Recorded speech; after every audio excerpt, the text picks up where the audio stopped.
Batman, the Joker, the Batman. The Joker? Me think, why say lot word when few word do trick?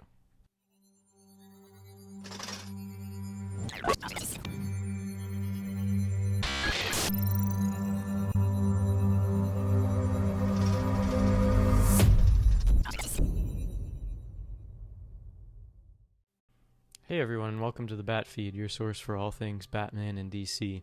Today we're going to be talking about my I was so confident up until that point.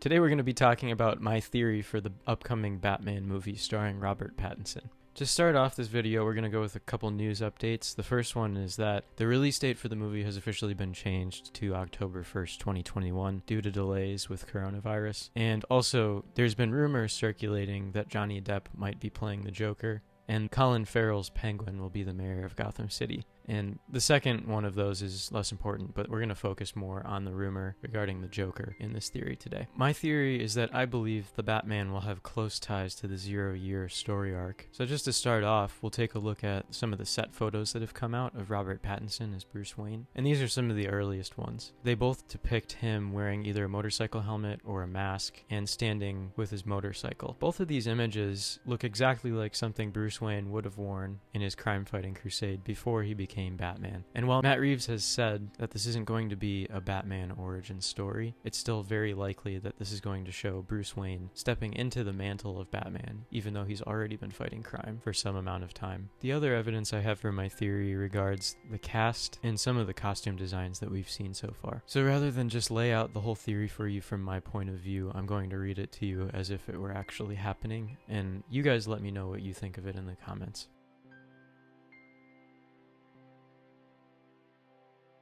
The Batman is the first in a trilogy of movies that's going to be made by Warner Brothers, and the premise for my theory is that it's going to build up the presence of the Red Hood gang and of Edward Nygma as the Riddler. It can also take some inspiration from The Long Halloween, which has been stated to be a source of inspiration for the movie's story. And before I get into it any further, just a warning for any potential spoilers. I don't know if there's any validity to my theory, but it's possible that it might spoil something down the road, so you've been warned. And full disclaimer, these are all my personal theories. They have nothing to do with the writers of the Batman or the actual story that they're going to do. It's all just speculation based off of my viewpoint. In the first movie, we find Batman investigating a string of somewhat strange and unusual murders in Gotham City. This would be Bruce Wayne before he's wearing his Batsuit and before he's taken up the title of Batman. The further and further he investigates, the more and more he learns, and he discovers that either an individual or group of individuals is behind this string of murders, the Red Hood gang. The Red Hood gang is either working independently of or with the Riddler to take over Gotham City, led by the notorious Red Hood 1. Batman eventually tracks down the Red Hood gang and their leader, and confronts them in a climactic final battle at Ace Chemicals, which results with Red Hood 1 and Batman getting into a fight, and Red Hood 1 falling or escaping into a vat of chemicals. While Batman's distracted with this, Edward Nygma takes it as his opportunity to enact his plan, taking over Gotham City. Somewhere in the mix with all this, Bruce takes up the Batman mantle and makes the switch over to being Batman rather than just Bruce Wayne wearing a disguise or costume. The first movie ends on a cliffhanger.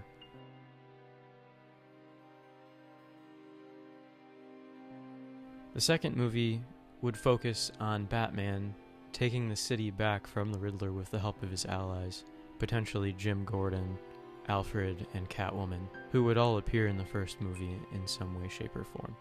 It could follow some semblance of the 0-year story, but very loosely, making it its own, as movies often do.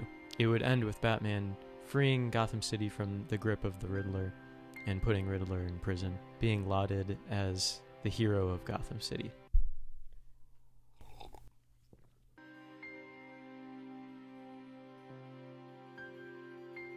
In the third movie of the Batman trilogy, Riddler has been defeated, Batman is now in good standing with the city and with the police, and everything seems good at first. I mean, apart from the usual crime, because this is Gotham City we're talking about.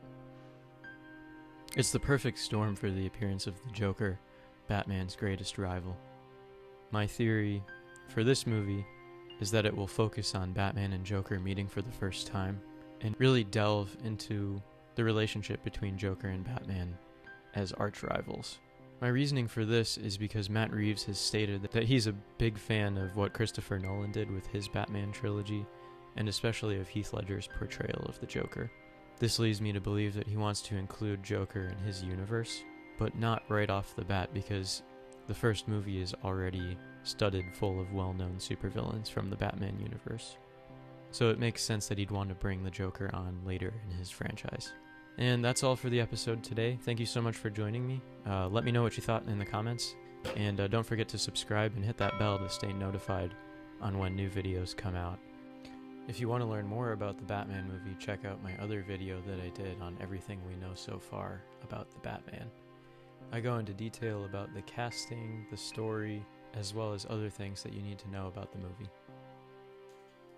This also brings us to the end of Joker Week that we've been doing here on the Batfeed, so I hope to keep doing more spotlights like this on other villains, so let me know what villains you'd like to see.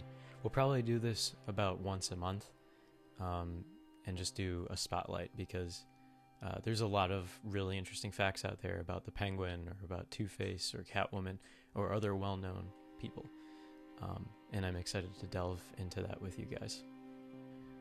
It's been great having you guys join me for this video, and remember, the night is always darkest before the dawn. Have a great day, everyone. See you in the next video.